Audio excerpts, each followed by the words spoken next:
আসসালামু আলাইকুম সকলদের ভাইরা, সকলে ভালো আছেন। আসলে ভিডিও বানাই সব সময়, ভিডিওটা আপনারা সবাই দেখে যাবেন, দেখা দিয়ে চলে যাবেন না।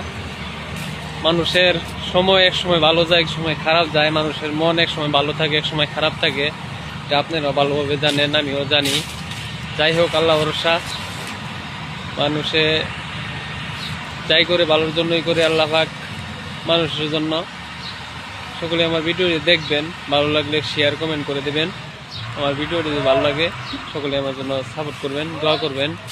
আর সবচেয়ে বড় কথা হয়েছে, জীবন থাকতে কি ওই কিস্তিতে টাকা তুললেন না, কিস্তিতে টাকা তুলবেন আর ঠাইট মরবেন। একটা কথা আমি বলে এলাম, কালকেও কিন্তু একটা ভিডিও ছাড়ছিলাম, বুঝছেন। ইনশাল্লাহ কিস্তি থেকে আমাকে অনেক মুক্ত করতেছে। সকলে আমার ভিডিওটা শেয়ার করবেন। একবেলা না খেয়ে থাকবেন, দুই বেলা না খেয়ে থাকবেন, কোনোদিনই কিস্তিতে টাকা তুলবেন না। এটাই আপনাদের কাছে আমি আশা চাওয়া। সকলে ভিডিওটি শেয়ার করে দিবেন আর সকলে সাপোর্ট করবেন, দোয়া করবেন। ইনশাল্লাহ সকলে ভালো থাকবেন। আসসালামু আলাইকুম।